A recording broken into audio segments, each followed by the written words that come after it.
ಬಿಸಿ ಬಿಸಿ ಮುದ್ದೆಗೆ simple ಆಗಿ ಏನಾದರೂ non veg ಮಾಡಬೇಕು ಅಂತ ಅನ್ಕೊಂಡಿದ್ರೆ ಈ ರೀತಿ ನಾನ್ ವೆಜ್ ಖಂಡಿತ ಮಾಡಿ. ತುಂಬಾನೇ ಟೇಸ್ಟಿಯಾಗಿ ಕೂಡ ಇರುತ್ತೆ. ಪ್ರತಿಯೊಬ್ಬರಿಗೂ ಇಷ್ಟ ಆಗುವ ರೆಸಿಪಿ ಅಂತಾನೆ ಹೇಳ್ಬೋದು.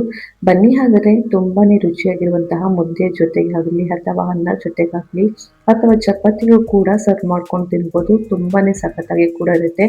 ಈ ರೀತಿ ಸಾಂಬಾರ್ ಏನಾದ್ರು ಮಾಡ್ಬಿಟ್ರೆ ನೀವು ಚಿಕನ್ಗಿಂತ ಹೆಚ್ಚು ಸಾಂಬಾರನ್ನೇ ಕುಡಿದು ಖಾಲಿ ಮಾಡ್ತಾರೆ, ಅಷ್ಟು ರುಚಿಯಾಗಿ ಕೂಡ ಇರುತ್ತೆ ಈ ನಾಟಿ ಕೋಳಿ ಸಾಂಬಾರ್. ಬನ್ನಿ ಹಾಗಾದ್ರೆ ಯಾವ ರೀತಿ ಮಾಡೋದು ಅಂತ ನೋಡೋಣ. 3/4 kg ಆಗೋಷ್ಟು ಚಿಕನ್ ನಾಟಿ ಕೋಳಿನ ತಗೊಂಡಿದ್ದೀನಿ. ಇದನ್ನ ಒಂದ್ 3 ರಿಂದ 4 ಬಾರಿ ಕ್ಲೀನ್ ಆಗಿ ತೊಳೆದ್ಬಿಟ್ಟು ಮತ್ತೆ ಸ್ವಲ್ಪ ಉಪ್ಪು ಅರಿಶಿನ ಹಾಕಿ ನೆನೆಯಕ್ಕೆ ಇಟ್ಕೊಂಡಿದ್ದೆ. ನೆಂದಾದ್ಮೇಲೆ ಮತ್ತೆ ನೀರನ್ನೆಲ್ಲ ಸೋದಿಸ್ಕೊಂಡು ಒಂದು ಬೌಲ್ಗೆ ಸಪ್ರೇಟ್ ಮಾಡಿ ಇಟ್ಕೊಂಡಿದ್ದೀನಿ. ಇವಾಗ ಒಂದು ಚಿಕ್ಕ ಮಸಾಲೆನ ರೆಡಿ ಮಾಡ್ಕೊಳ್ಳೋಣ. ನಾನಿಲ್ಲಿ 1 ಮೀಡಿಯಂ ಸೈಜ್ದು ಟೊಮೊಟೊನ ನೀಟಾಗಿ ವಾಶ್ ಮಾಡ್ಕೊಂಡು ಕಟ್ ಮಾಡಿ ಇಟ್ಕೊಂಡಿದ್ದೀನಿ. ಹಾಗೆಯೇ ಒಂದು 3 ರಿಂದ 4 ಗೆಡ್ಡೆ ಬೆಳ್ಳುಳ್ಳಿ, ಹಾಗೆ ಒಂದು ಅರ್ಧ ಇಂಚ್ ಆಗೋಷ್ಟು ಶುಂಠಿ, ಖಾರಕ್ಕೆ ಅನುಗುಣವಾಗಿ 3 ರಿಂದ 4 ಹಸಿಮೆಣಸಿನಕಾಯಿನ ತಗೊಂಡಿದ್ದೀನಿ. ಹಾಗೆ ಒಂದು ಅರ್ಧ ಹಿಡಿ ಆಗೋಷ್ಟು ಕೊತ್ತಂಬರಿ ಸೊಪ್ಪನ್ನ ತಗೊಂಡಿದ್ದೀನಿ.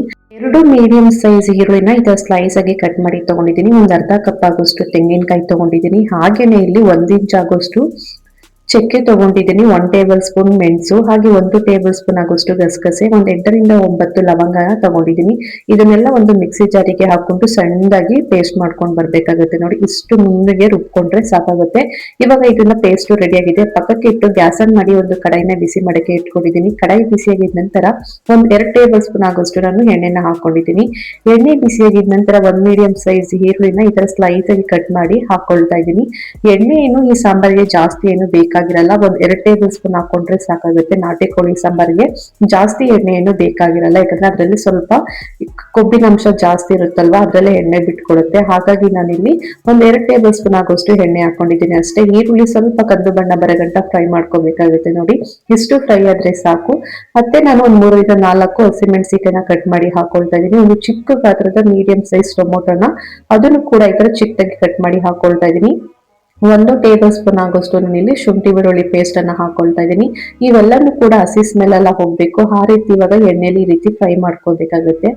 ಟೊಮೊಟೊ ಸ್ವಲ್ಪ ಸಾಫ್ಟ್ ಆಗ್ಬೇಕು, ಅಲ್ಲಿ ಗಂಟ ಫ್ರೈ ಮಾಡ್ಕೋಬೇಕಾಗುತ್ತೆ. ನೋಡಿ, ಇಷ್ಟು ಫ್ರೈ ಆದ್ರೆ ಸಾಕು. ಇವಾಗ ಒಂದು 3/4 ಟೇಬಲ್ ಸ್ಪೂನ್ ಆಗೋಷ್ಟು ನಾನು ಇಲ್ಲಿ ಅರಿಶಿನ ಪುಡಿನ ಹಾಕೊಳ್ತಾ ಇದ್ದೀನಿ.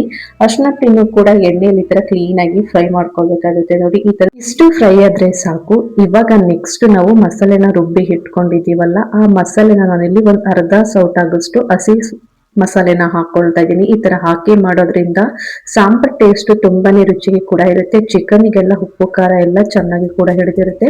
ಅದಕ್ಕೋಸ್ಕರ ನಾನಿಲ್ಲಿ ಅರ್ಧ ಟೇಬಲ್ ಸ್ಪೂನ್ ಆಗೋಷ್ಟು ಮಸಾಲನ ಹಾಕೊಂಡಿದ್ದೀನಿ. ಈ ಮಸಾಲೆನ ಎಣ್ಣೆಲಿ ಈ ತರ ಕ್ಲೀನ್ ಆಗಿ ಫ್ರೈ ಮಾಡ್ಕೊಂಡಿದ ನಂತರ ನಾನಿಲ್ಲಿ 1 ಟೇಬಲ್ ಸ್ಪೂನ್ ಆಗೋಷ್ಟು ಹಚ್ ಖಾರದ ಪುಡಿನ ಹಾಕೊಳ್ತಾ ಇದ್ದೀನಿ. ಇದನ್ನೆಲ್ಲನೂ ಹಾಕೊಂಡು ಕೂಡ ಒಂದ್ 2 ರಿಂದ 3 ನಿಮಿಷ ಈ ರೀತಿ ಕ್ಲೀನ್ ಆಗಿ ಫ್ರೈ ಮಾಡ್ಕೊಂಡ್ರೆ ಆಯ್ತು, ಅಷ್ಟೇನೆ. ಇವಾಗ ಚಿಕನ್ ಕೂಡ ಹಾಕೊಂಡು ಆ ಮಸಾಲೆ ಜೊತೆಗೆ ಈ ಚಿಕನ್ ಕೂಡ ಕ್ಲೀನ್ ಆಗಿ ಫ್ರೈ ಮಾಡ್ಕೊಳ್ಬೇಕಾಗತ್ತೆ. ಉಪ್ಪೇನು ಹಾಕಕ್ ಹೋಗ್ಬಾರ್ದು. ಉಪ್ಪು ಹಾಕ್ಬಿಟ್ರೆ ಜಾಸ್ತಿ ನೀರ್ ಬಿಟ್ಕೊಬಿಡುತ್ತೆ. ನಾವು ಚಿಕನ್ ಹಾಕಿದ ತಕ್ಷಣ ಆ ಚಿಕನ್ ಫಸ್ಟ್ ನೀರ್ ಬಿಟ್ಕೊಂಡು ಆ ನೀರೆಲ್ಲ ಸುಂಡಬೇಕು, ಆ ರೀತಿ ಫ್ರೈ ಮಾಡ್ಕೊಳ್ಬೇಕಾಗತ್ತೆ. ಈ ಮಸಾಲೆ ಜೊತೆ ಚಿಕನ್ ಕೂಡ ಕ್ಲೀನ್ ಆಗಿ ಫ್ರೈ ಮಾಡ್ಕೋಬೇಕು. ಏನಿಲ್ಲ ಅಂದ್ರೂ ಟೈಮ್ ತಗೊಳುತ್ತೆ, ಯಾಕಂದ್ರೆ ಇದು ನಾಟಿ ಕೋಳಿ ಚಿಕನ್ ಅಲ್ವಾ, ಸ್ವಲ್ಪ ಎಣ್ಣೆ ಬಿಡೋದು ಕೂಡ ಟೈಮ್ ತಗೊಳುತ್ತೆ. ನೋಡಿ, ಈ ತರ ಕ್ಲೀನ್ ಆಗಿ ಫ್ರೈ ಮಾಡ್ಕೊಂಡಿದ ನಂತರ ಆ ಕೊಬ್ಬಿನ ಅಂಶ ನೀರೆಲ್ಲ ಬಿಡ್ತಾ ಇದೆ. ನೋಡಿ, ಆ ನೀರೆಲ್ಲ ಕ್ಲೀನ್ ಆಗಿ ಸುಂಡಬೇಕು. ಆ ರೀತಿ ಇದನ್ನ ಡ್ರೈ ಆಗಿನೇ ರೋಸ್ಟ್ ಮಾಡ್ಕೊಳ್ಬೇಕಾಗುತ್ತೆ. ಏನಿಲ್ಲ ಅಂದ್ರೂ ಒಂದ್ 5 ರಿಂದ 7 ನಿಮಿಷ ಈ ತರ ಕ್ಲೀನ್ ಆಗಿ ಫ್ರೈ ಮಾಡ್ಕೋಬೇಕು. ನೋಡಿ, ಈ ತರ ಕ್ಲೀನ್ ಆಗಿ ಫ್ರೈ ಮಾಡ್ಕೊಂಡಿದ ನಂತರ ಆ ನೀರನ್ನೆಲ್ಲ ಸುಂಡೋಗಿ ಎಣ್ಣೆನೂ ಕೂಡ ಲೈಟ್ ಆಗಿ ಬಿಡ್ತಾ ಇದೆ. ನೋಡಿ, ಇವಾಗ ತುಂಬಾನೇ ಪರ್ಫೆಕ್ಟ್ ಆಗಿ ಈ ಚಿಕನ್ ಡ್ರೈ ಆಗಿದೆ. ಇಷ್ಟ ಆದ್ರೆ ಸಾಕು. ರುಚಿಗೆ ತಕ್ಕಷ್ಟು ಉಪ್ಪನ್ನ ಹಾಕೊಂಡು ಕ್ಲೀನ್ ಆಗಿ ಎಣ್ಣೆಲೇನೆ ಇದನ್ನ ಒಂದ್ 2 ರಿಂದ 3 ನಿಮಿಷ ಮತ್ತೆ ಫ್ರೈ ಮಾಡ್ಕೋಬೇಕಾಗುತ್ತೆ. ನೋಡಿ, ಈ ತರ ಫ್ರೈ ಮಾಡ್ಕೊಂಡಿದ ನಂತರ ಇವಾಗ ನಾವು ರುಬ್ಬಿ ಇಟ್ಕೊಂಡಿರುವಂತಹ ಮಸಾಲೆನ ಹಾಕೊಳ್ತಾ ಇದ್ದೀನಿ. ನೀವು ಇದರಲ್ಲಿ ನಾನಿಲ್ಲಿ ಜಸ್ಟ್ ಬಾಣ್ಲಿಲಿ ಮಾಡಿ ತೋರಿಸ್ತಾ ಇದ್ದೀನಿ. ನೀವೇನಾದ್ರೂ ಟೈಮ್ ಇಲ್ಲ ಅಂತ ಹೇಳಿದ್ರೆ ಕುಕ್ಕರ್ ಅಲ್ಲೂ ಕೂಡ ಮಾಡ್ಕೊಂಡು ಒಂದ್ 2 ರಿಂದ 3 ವಿಸಿಲ್ ಕೂಗಿಸ್ಕೊಂಡ್ರೆ ಆಗುತ್ತೆ. ನಾಟಿ ಕೋಳಿ ಬೇಯೋದು ಸ್ವಲ್ಪ ಲೇಟ್ ಆಗುತ್ತೆ. ಈ ತರ ಪಾತ್ರೆಯಲ್ಲಿ ಮಾಡಿದ್ರೆ ಟೇಸ್ಟ್ ಕೂಡ ತುಂಬಾನೇ ಚೆನ್ನಾಗಿರುತ್ತೆ ಅಂತ ಹೇಳ್ಬಿಟ್ಟು ನಾನಿಲ್ಲಿ ಪಾತ್ರೆಯಲ್ಲಿ ಮಾಡಿ ತೋರಿಸ್ತಾ ಇದ್ದೀನಿ. ಹಾಗೇನೆ ಇಲ್ಲಿ ಮನೇಲೆ ಮಾಡಿರುವಂತಹ ಖಾರದ ಪುಡಿನ ಉಪಯೋಗಿಸ್ತಾ ಇದ್ದೀನಿ. ಈ ತರ ಖಾರದ ಪುಡಿ ಇಲ್ಲ ಅಂತ ಹೇಳಿದ್ರೆ ಧನಿಯಾ ಪುಡಿ ಮತ್ತೆ ಅಚ್ ಖಾರದ ಪುಡಿನ ಉಪಯೋಗಿಸ್ಕೊಂಡು ಕೂಡ ಮಾಡ್ಕೋಬಹುದು. ನೋಡಿ, ಇವಾಗ ಮಸಾಲೆ ಮತ್ತೆ ಖಾರದ ಪುಡಿ ಎರಡನ್ನೂ ಕೂಡ ಹಾಕೊಂಡು ಆ ಮಸಾಲೆಗೆಲ್ಲ ಕ್ಲೀನ್ ಆಗಿ ಉಪ್ಪು ಖಾರ ಎಲ್ಲ ಹಿಡಿಬೇಕು. ಆ ರೀತಿ ಇದನ್ನ ಡ್ರೈ ರೋಸ್ಟ್ ಆಗಿ ಮಾಡ್ಕೋಬೇಕಾಗುತ್ತೆ. ನೋಡ್ತಾ ಇರ್ಬೋದು ಇಲ್ಲಿ ನಾನು ಯಾವ ರೀತಿ ಇದನ್ನ ಕ್ಲೀನ್ ಆಗಿ ಈ ರೀತಿ ರೋಸ್ಟ್ ಮಾಡ್ಕೊಂಡಿದೀನಿ ಅಂತ. ಇವಾಗ ಉಳಿದಿರುವಂತ ಜಾರಿಗೆ ಸ್ವಲ್ಪ ನೀರನ್ನು ಹಾಕೊಂಡು ಆ ಮಸಾಲೆ ನೀರನ್ನು ಕೂಡ ಇವಾಗ ಮತ್ತೆ ಸೇರಿಸ್ಕೊಳ್ತಾ ಇದ್ದೀನಿ. ನೀರ್ ಕ್ವಾಂಟಿಟಿ ಎಷ್ಟು ಬೇಕು ಅಷ್ಟು ನೋಡ್ಕೊಂಡು, ಥಿಕ್ನೆಸ್ ನೋಡ್ಕೊಂಡು ನೀವು ನೀರನ್ನ ಸೇರಿಸ್ಕೊಳ್ಳಿ. ನಾನಿಲ್ಲಿ ಸ್ವಲ್ಪ ಲೈಟ್ ಆಗಿ ತೆಳುವಾಗಿ ಕೂಡ ಮಾಡ್ಕೊಳ್ತಾ ಇದ್ದೀನಿ. ಯಾಕಂದ್ರೆ ನಾಟಿ ಕೋಳಿ ಸಾಂಬಾರು ಸ್ವಲ್ಪ ತೆಳುವಾಗಿದ್ರೆ ಟೇಸ್ಟ್ ಕೂಡ ತುಂಬಾನೇ ರುಚಿಗೆ ಕೂಡ ಇರುತ್ತೆ ಅಂತ ಹೇಳ್ಬಿಟ್ಟು ಸ್ವಲ್ಪ ತೆಳುವಾಗಿ ಮಾಡ್ಕೊಂಡಿದ್ದೀನಿ ಅಷ್ಟೇ. ನಿಮ್ಗೆ ಗಟ್ಟಿಯಾಗಿ ಬೇಕಂದ್ರೆ ಗಟ್ಟಿಯಾಗೂ ಕೂಡ ಮಾಡ್ಕೋಬಹುದು. ಈ ರೀತಿ ಮಾಡ್ಕೊಟ್ರೆ ನೀವು ಚಿಕನ್ ಗಿಂತ ಜಾಸ್ತಿ ಈ ನಾಟಿ ಕೋಳಿ ಸಾಂಬಾರೇ ಕುಡಿದು ಖಾಲಿ ಮಾಡ್ತೀರಾ, ಅಷ್ಟು ಟೇಸ್ಟಿ ಕೂಡ ಇರುತ್ತೆ. ಇದು ಬೇಯೋದು ಸ್ವಲ್ಪ ಟೈಮ್ ತಗೊಳುತ್ತೆ, ಏನಿಲ್ಲ ಅಂದ್ರೂ ಒಂದು ಹಾಫ್ ಅನ್ ಅವರ್ ಇಲ್ಲಾಂದ್ರೆ 40 ಮಿನಿಟ್ಸ್ ಟೈಮ್ ತಗೊಳುತ್ತೆ. ಇದನ್ನ ಕ್ಲೀನ್ ಆಗಿ ಬೇಯಿಸ್ಕೋಬೇಕಾಗುತ್ತೆ. ನೋಡಿ ಇವಾಗ ಒಂದು 40 ಮಿನಿಟ್ಸ್ ಆಗಿದೆ. ಕ್ಲೀನ್ ಆಗಿ ಚಿಕನ್ ಎಲ್ಲ ಕೂಡ ಕ್ಲೀನ್ ಆಗಿ ಬೆಂದಿದೆ. ಟೈಮಲ್ಲಿ ನಮ್ಮ ಮನೆಯಲ್ಲಿ ನಾವು ಚಿಕನ್ ಮಾಡಿದ್ರೆ ಸ್ವಲ್ಪ ಚಾಕನ್ನ ಕೈಸ್ಬಿಟ್ಟು ಈ ರೀತಿ ಹಾಕ್ತಿವಿ, ಏನು ಆಗ್ಬಾರ್ದು ಅಂತ ಹೇಳ್ಬಿಟ್ಟು. ಅದೇ ರೀತಿ ನಾನು ನಿಮ್ಗೂ ಕೂಡ ಮಾಡಿ ತೋರಿಸ್ತಾ ಇದ್ದೀನಿ. ಚಾಕನ್ನ ಕೈಸ್ಬಿಟ್ಟು ಸ್ವಲ್ಪ ಈ ತರ ಮಾಡಿದ್ರೆ ಏನೂ ಆಗಲ್ಲ. ನೋಡಿ ಇವಾಗ ಚಿಕನ್ ಕೂಡ ತುಂಬಾನೇ ಪರ್ಫೆಕ್ಟ್ ಆಗಿ ಬೆಂದಿದೆ. ಇಷ್ಟ ಆದ್ರೆ ಸಾಕು.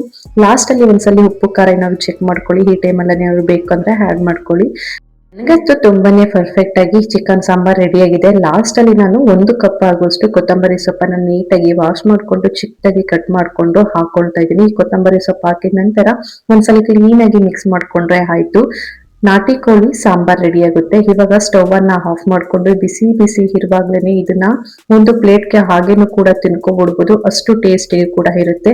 ಈ ಚಿಕನ್ ಗಿಂತ ನೀವು ಹೆಚ್ಚಾಗಿ ಸಾಂಬಾರ್ನೇ ಕುಡಿದು ಖಾಲಿ ಮಾಡ್ತೀರಾ. ಟೇಸ್ಟ್ ಅಂತೂ ಮಸ್ತಾಗಿ ಕೂಡ ಇರುತ್ತೆ. ಯಾಕೆಂತ ಹೇಳಿದ್ರೆ ನಾವು ಈ ನಾಟಿ ಕೋಳಿ ಸಾಂಬಾರ್ಗೆ ಯಾವುದೇ ರೀತಿಯ ಪೌಡರ್ ಏನು ಉಪಯೋಗಿಸಿಲ್ಲ, ಮನೇಲಿರುವಂತಹ ಸಾಮಗ್ರಿನ ಉಪಯೋಗಿಸ್ಕೊಂಡು ಸಿಂಪಲ್ ಆಗಿ ಒಂದು ಮಸಾಲೆನ ರೆಡಿ ಮಾಡಿ ಸಾಂಬಾರ್ ಮಾಡಿರುವಂತಹ ಈ ನಾಟಿ ಕೋಳಿ ಸಾಂಬಾರ್ ಟೇಸ್ಟ್ ಅಂತೂ ಸಖತ್ತಾಗಿ ಕೂಡ ಇರುತ್ತೆ.